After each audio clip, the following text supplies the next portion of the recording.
Welcome to NSN news. నేను మీ PR. పశ్చిమ బెంగాల్లోని టీఎంసీ ప్రభుత్వం నకిలీ కుల ధృవీకరణ పత్రాల ద్వారా అసలైన ఓబీసీ హక్కులను ముస్లింలకు కట్టబెడుతుందని ప్రధానమంత్రి నరేంద్ర మోడీ ఆరోపించారు. వాటిని కలకత్తా హైకోర్టు రద్దు చేసినా టీఎంసీ ఆ తీర్పును అంగీకరించడం లేదని దుయ్యబట్టారు. లోక్సభ ఎన్నికల్లో భాగంగా పశ్చిమ బెంగాల్లోని కాక్ద్వీప్ బహిరంగ సభలో పాల్గొన్న ప్రధాని మోడీ ఓ వర్గాన్ని బుజ్జగించేందుకు టీఎంసీ ప్రభుత్వం బహిరంగంగానే రాజ్యాంగంపై దాడి చేస్తుందని ధ్వజమెత్తారు. అంతేకాకుండా నకిలీ కుల ధృవ పత్రాల విషయంలో టీఎంసీ ముస్లింలను తప్పుదోవ పట్టిస్తున్నట్లు ప్రధాని మోడీ తెలిపారు.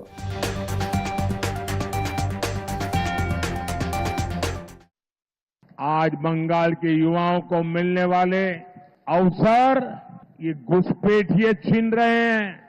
आपकी जमीन जायदाद पर वो लोग कब्जा कर रहे हैं। पूरा देश चिंतित है। बंगाल के सीमावर्ती इलाकों में डेमोग्राफी बदली गई है। इन लोगों ने सीएए का इतना विरोध क्यों किया? सीएए को लेकर इतना झूठ क्यों बोला? इतना झूठ क्यों फैला रहे हैं? लेकिन बंगाल में इन्हें घुसपैठियों को बचाना है। जो हिंदू शरणार्थी है, जो मतुआ समाज के लोग हैं, टीएमसी उन्हें यहां नहीं रहने देना चाहती। लेकिन आप चिंता मत करिए, 4 जून के बाद टीएमसी के इन सारे हथकंडों की हवा निकलने जा रही है. రాష్ట్ర అవతరణ వేడుకల సందర్భంగా విడుదల చేయనున్న రాష్ట్ర అధికార చిహ్నం రూపకల్పన చివరి దశకు చేరుకుంది. తుది రూపుపై ముఖ్యమంత్రి రేవంత్ రెడ్డి సమీక్షించారు. ఈ మేరకు హైదరాబాద్లోని తన నివాసంలో కళాకారుడు రుద్ర రాజేశం, మంత్రి జూపల్లి కృష్ణారావు, టీజేఎస్ అధ్యక్షుడు కోదండరాం, కాంగ్రెస్ నేత అద్దంకి దయాకర్, పలువురు ఎమ్మెల్యేలు పాల్గొని అధికారిక చిహ్నంపై తుది మెరుగులపై చర్చించారు. తెలంగాణ పోరాటం త్యాగాలను ప్రతిబింబించేలా రాష్ట్ర చిహ్నం రూపుదిద్దుకుంటుంది. తుది రూపుపై ముఖ్యమంత్రి రేవంత్ రెడ్డి పలు సూచనలు చేశారు. జూన్ 2న అవతరణ వేడుకలో ఈ చిహ్నాన్ని ఆవిష్కరించనున్నారు.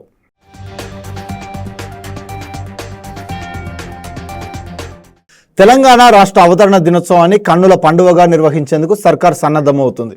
స్వయంగా సీఎం రేవంత్ రెడ్డి వేడుకల ఏర్పాట్లపై ఎప్పటికప్పుడు అధికారులతో సమీక్షా సమావేశాలు నిర్వహిస్తున్నారు. అదే వేగంగా రాష్ట్ర గీతం, కొత్త అధికారిక చిహ్నాన్ని కూడా ఆవిష్కరించబోతున్నట్లు ఇప్పటికే ప్రకటించారు. అయితే రాష్ట్ర అధికారిక చిహ్నం ఎలా ఉంటుంది, ఏంటి అనే విషయంపై ప్రజల్లో ఆసక్తి నెలకొంది. ఈ క్రమంలోనే సోషల్ మీడియాలో 3 రకాల లోగోలు వైరల్ అవుతున్నాయి. మొదటి లోగో మధ్యలో పురుష కుంభం, పై భాగంలో 3 సింహాల రాజముద్ర, కింది భాగంలో చార్మినార్ బొమ్మ ఉంది. పూర్ణ కుంభం ఇరువైపులా తంగెడ ఆకులు కూడా ఉన్నాయి. రెండో లోగోలో పై భాగంలో 3 సింహాల రాజముద్ర, మధ్యలో తెలంగాణ మ్యాప్, కింది భాగంలో బుద్ధుడి బొమ్మ ఉంది.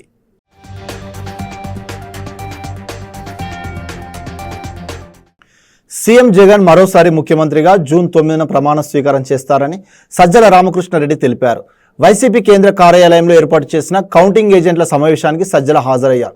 ఈ సందర్భంగా ఆయన మాట్లాడుతూ ఎన్నికల కమిషన్ రూల్స్ ప్రకారం కౌంటింగ్ సమయంలో జాగ్రత్తగా వ్యవహరించాలని కౌంటింగ్ ఏజెంట్లకు సూచించామని తెలిపారు. కౌంటింగ్ జరిగేటప్పుడు అప్రమత్తంగా ఉండాలని కౌంటింగ్ ఏజెంట్లు, పార్టీ ముఖ్య నేతలు దిశానిర్దేశం చేశామన్నారు. కూటమి ఆటలు సాగనివ్వకుండా జాగ్రత్తగా ఉండాలని పిలుపునిచ్చారు. ఖచ్చితంగా మళ్ళీ అధికారంలోకి వస్తున్నాం. జూన్ 9న ప్రమాణ స్వీకారం ఉంటుంది. అందులో ఎలాంటి అనుమానం లేదు అని తెలిపారు సజ్జల రామకృష్ణారెడ్డి.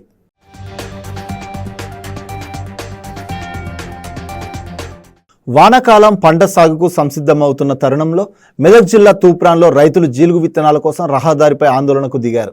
అధికారుల ముందస్తు ప్రణాళిక లోపించడంతో విత్తనాల పంపిణీ రైతుల పాలిట శాపంగా మారింది. జీలుగు, పత్తి విత్తనాల కోసం గంటల తరబడి రైతులు ఎండలో బారులు తీరారు. ఎక్కువసేపు ఎండలో నిలబడలేక చెప్పులను వరుసలో పెట్టారు. సరిపడే విత్తనాలు అందించాలని ప్రభుత్వాన్ని డిమాండ్ చేస్తున్నారు.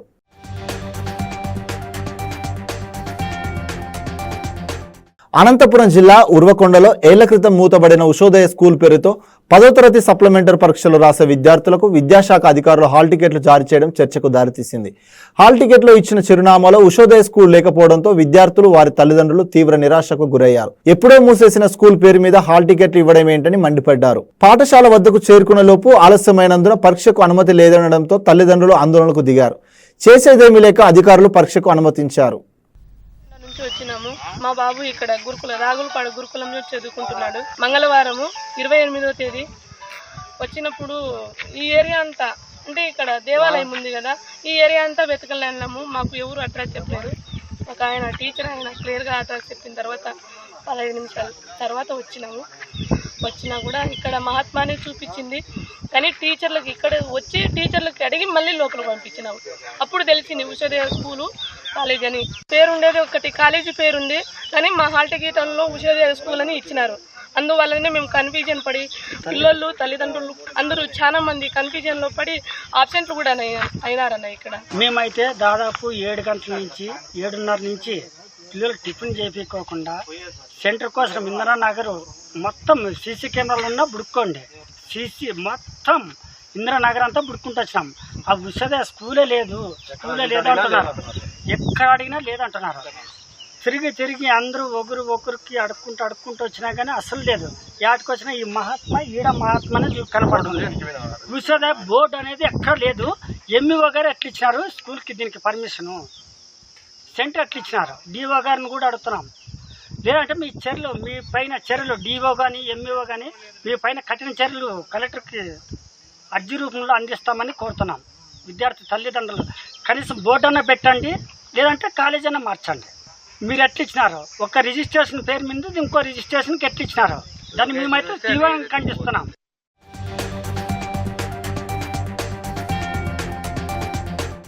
రైతు కూలీలు ఎదుర్కొంటున్న సమస్యల పరిష్కారం కోసం ఏలూరులో రైతు మహాసభలను నిర్వహిస్తామన్న ఈ రైతు కూలీల సంఘం అధ్యక్షుడు రాంబాబు తెలిపారు. ఈ మహాసభలకు వ్యవసాయ సంఘ నేతలతో పాటు పలువురు ప్రముఖులు హాజరవుతున్నారు. గ్రామీణ ప్రాంతంలో వ్యవసాయ కూలీలు, కౌలు రైతుల సమస్యలపై మేధావులతో కార్యాచరణ రూపొందిస్తామన్నారు. రైతులు ఎదుర్కొంటున్న సమస్యలను ప్రభుత్వం దృష్టికి తీసుకువెళ్లే విధంగా కృషి చేస్తామన్నారు.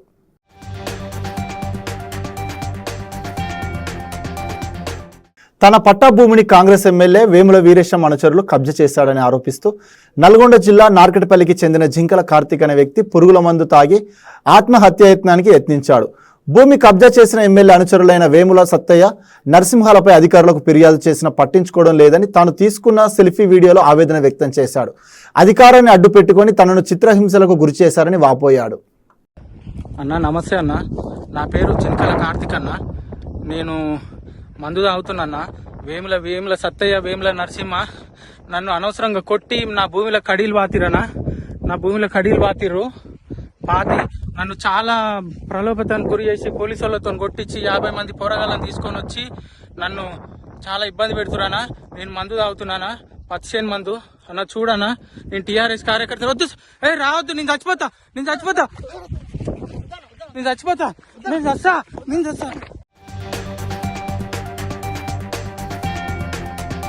అదానీ గ్రూప్ సంస్థ తన వ్యాపార సేవలను రోజురోజుకు మరింత విస్తరిస్తుంది. సేవలు విస్తరించే క్రమంలో డిజిటల్ చెల్లింపులు, ఈ-కామర్స్ రంగంలోకి ప్రవేశించే విషయాన్ని ఆ సంస్థ పరిశీలిస్తున్నట్లు సమాచారం. అలాగే కో బ్రాండెడ్ క్రెడిట్ కార్డును తీసుకొచ్చే విషయాన్ని పరిశీలిస్తుండగా యూపీఐ నెట్వర్క్ ద్వారా డిజిటల్ పేమెంట్స్ రంగంలోకి ప్రవేశించేందుకు అదానీ గ్రూప్ ఇప్పటికే ప్రభుత్వంతో చర్చలు జరుపుతున్నట్లు తెలుస్తుంది. గత కొద్ది రోజులుగా శాంతించిన బాణుడు మళ్లీ ఉగ్రరూపం దాల్చుతున్నాడు. ఒక పక్క పెరిగిన ఉష్ణోగ్రతలు, మరో పక్క తీవ్ర వడగాల్పుల ఉక్కపోతతో ఏపీలో జనం అల్లాడుతున్నారు. 2-3 రోజులుగా రాష్ట్రంలో వడగాల్పుల తీవ్రత పెరిగిన నేపథ్యంలో వాతావరణ శాఖ పలు జిల్లాల ప్రజలు జాగ్రత్తగా ఉండాలని హెచ్చరించింది. ఇవాళ 195 మండలాల్లో తీవ్ర వడగాల్పులు, 147 మండలాల్లో వడగాల్పులు వీస్తాయని తెలిపింది. రాయలసీమ, కోస్తా జిల్లాల ప్రజలు జాగ్రత్తగా ఉండాలని హెచ్చరించిన వాతావరణ శాఖ రాష్ట్రంలో మరో 5 రోజుల పాటు ఎండా వడగాల్పుల తీవ్రత కొనసాగుతుందని తెలిపింది. పాకిస్తాన్ మాజీ ప్రధాని, పాకిస్తాన్ ముస్లిం లీగ్ నవాజ్ వర్గం అధ్యక్షుడు నవాజ్ షరీఫ్ కీలక వ్యాఖ్యలు చేశారు. 1998లో భారత్తో చేసుకున్న ఒప్పందాన్ని పాకిస్తాన్ ఉల్లంఘించినట్టు చెప్పిన ఆయన ముమ్మాటికి తప్పేనని అంగీకరించారు. భారత్కు పోటీగా 1999లో భారత్తో చేసుకున్న ఒప్పందాన్ని పాకిస్తాన్ ఉల్లంఘించినట్టు చెప్పిన ఆయన ముమ్మాటికి తప్పేనని అంగీకరించారు. భారత్కు పోటీగా 1998 మే 28న పాకిస్తాన్ 5 అణు పరీక్షలు నిర్వహించినట్టు నవాజ్ షరీఫ్ తెలిపారు. ఆ తర్వాత 1999 ఫిబ్రవరి 21న అప్పటి భారత ప్రధాని వాజ్పేయి పాకిస్తాన్ పర్యటనకు వచ్చారని చెప్పారు. ఆ సందర్భంగా ఇరు దేశాల మధ్య ఉద్రిక్తతలు తొలగి శాంతియుత వాతావరణం నెలకొల్పే దిశగా లాహోర్ డిక్లరేషన్ పేరుతో ఒప్పందం చేసుకున్నట్లు నవాజ్ షరీఫ్ తెలిపారు. అది జరిగిన కొన్ని రోజులకే పాకిస్తాన్ దళాలు కాశ్మీర్లోకి చొరబడటం, భారత సైన్యం వాటిని అడ్డుకోవడం, అది యుద్ధానికి దారితీయడం జరిగిందని చెప్పారు. రాబోయేది కూటమి ప్రభుత్వమేనన్న విషయం జగన్కు తెలుసని విశాఖ దక్షిణ నియోజకవర్గ కూటమి అభ్యర్థి వంశీకృష్ణ యాదవ్ అన్నారు. 135 నుంచి 155 స్థానాలతో కూటమి ప్రభుత్వం ఏర్పాటు చేస్తుందని విశ్వాసం వ్యక్తం చేశారు. 21 పార్లమెంట్ నియోజకవర్గాలలో కూటమి అభ్యర్థులు గెలుస్తారని చెప్పారు. ఉమ్మడి విశాఖ జిల్లాలోని 15 నియోజకవర్గాలలో కూటమి అభ్యర్థులే విజయం సాధిస్తారని వంశీకృష్ణ యాదవ్ ధీమా వ్యక్తం చేశారు. హాస్పిటాలిటీ హోటల్ మేనేజ్మెంట్ రంగంలో విద్యనందిస్తున్న చెన్నై అమిర్తాస్ గ్రూప్ ఆఫ్ ఇన్స్టిట్యూషన్ ఇకపై ఏవియేషన్ కోర్సులపై దృష్టి సారించినట్లు ప్రకటించింది. ఈ మేరకు సింగపూర్, మలేషియాలకు చెందిన అకాడమీలతో ఒప్పందం కుదుర్చుకున్నట్లు వెల్లడించింది. ఈ మేరకు హైదరాబాద్లో నిర్వహించిన కార్యక్రమంలో చెన్నై అమిర్తా ఇన్స్టిట్యూషన్ చైర్మన్ స్వామినాథన్ సహా ఇన్స్టిట్యూషన్ సిబ్బంది, విద్యార్థులు పాల్గొన్నారు. ఏవియేషన్ వైపు వెళ్లాలనుకునే విద్యార్థులకు మెరుగైన విద్యను అందించడమే లక్ష్యంగా ఈ ఒప్పందాలు చేసుకున్నట్లు స్వామినాథన్ వివరించారు. 2009తో పోలిస్తే 2024 సార్వత్రిక ఎన్నికల్లో పోటీ చేసిన రాజకీయ పార్టీల సంఖ్య 104% పెరిగింది. 2009లో 368, 2014లో 464, 2019లో 677 రాజకీయ పార్టీలు సార్వత్రిక ఎన్నికల్లో పోటీ చేసినట్లు the association for democratic reforms ADR వెల్లడించింది. 2024 సార్వత్రిక ఎన్నికల్లో 751 రాజకీయ పార్టీలు బరిలో ఉన్నట్లు తెలిపింది. ఈ ఏడాది సార్వత్రిక ఎన్నికల్లో జాతీయ పార్టీలకు చెందిన 1333, రాష్ట్ర పార్టీలకు చెందిన 532 మంది, గుర్తింపు లేని రిజిస్టర్ పార్టీలకు చెందిన 2580 మంది అభ్యర్థులతో పాటు 3915 మంది స్వతంత్ర అభ్యర్థులు పోటీ చేసినట్లు ADR వెల్లడించింది. జాతీయ పార్టీలకు చెందిన 1333 మంది అభ్యర్థుల్లో 443 మంది తమపై క్రిమినల్ కేసులు ఉన్నట్లు తెలిపారు. వీరిలో 295 మందిపై తీవ్రమైన నేరారోపణలు ఉన్నాయి. సోమ్ డిస్టిలరీస్ కు మద్యం అనుమతుల వ్యవహారంపై సిట్టింగ్ జడ్జిచే విచారణ జరపాలని, విచారణను ప్రభావితం చేయకుండా ఎక్సైజ్ శాఖ మంత్రి జూపల్లి కృష్ణారావును మంత్రివర్గం నుంచి బర్తరఫ్ చేయాలని బీఆర్ఎస్ నేత మన్నె క్రిషాంక్ డిమాండ్ చేశారు. సోమ్ డిస్టిలరీస్ కు అనుమతులు ఇవ్వడం వాస్తవమేనని మంత్రి జూపల్లి నిన్న తన ప్రకటనలో ఒప్పుకున్నారని, కార్పొరేషన్ వారి అనుమతులు ఇచ్చారని తనకు సమాచారం లేదని మంత్రి చెప్పడం హాస్యాస్పదమని క్రిషాంక్ ఆక్షేపించారు. నకిలీ మద్యానికి పేరుగాంచిన సోమ్ డిస్టిలరీస్ సంస్థ రాష్ట్రంలో తన వ్యాపారం మొదలు పెడుతుంటే కనీసం సమాచారం లేదని మంత్రి అనడం బాధ్యతారహిత్యంగా అభివర్ణించారు. పూణే రోడ్డు ప్రమాదం కేసులో జువైనల్ జస్టిస్ బోర్డు వ్యవహార శైలి వివాదాస్పదంగా మారగా మహారాష్ట్ర ప్రభుత్వం దానిపై దృష్టి పెట్టింది. మహిళా శిశు అభివృద్ధి శాఖ డిప్యూటీ కమిషనర్ నేతృత్వంలో 5 సభ్యుల కమిటీని నియమించింది. మద్యం తాగి కారు నడిపి 2 టెక్కీల మృతికి కారణమైన బాలుడికి అతి తేలిగ్గా బెయిల్ ఇవ్వడంపై ఈ కమిటీ విచారణ జరపనుంది. ఈ విషయంలో నిర్ణయం తీసుకున్న జువైనల్ బోర్డు అధిపతి డాక్టర్ ఎల్ఎన్ దాన్వాడే పాత్రపై కూడా దర్యాప్తు చేయనుంది. ఈ కేసులో ఇప్పటికే పోలీసులు, డాక్టర్లు నిందితుడికి సాయం చేసినట్టు తేలింది. తాజాగా ఇప్పుడు జువైనల్ బోర్డుపై ప్రభుత్వం దృష్టి పెట్టి 5 సభ్యుల కమిటీని నియమించింది. ఈ కమిటీ విచారణ జరిపి వచ్చే వారం మహిళా శిశు అభివృద్ధి శాఖకు నివేదికను సమర్పించనుంది. రాగల 24 గంటల్లో నైరుతి రుతుపవనాలు కేరళలోకి ప్రవేశించేందుకు పరిస్థితి అంత అనుకూలంగా ఉందని హైదరాబాద్ వాతావరణ కేంద్రం ప్రకటించింది. ఇవాళ రేపు రాష్ట్రంలో పొడి వాతావరణం ఏర్పడే అవకాశం ఉందని తెలిపింది.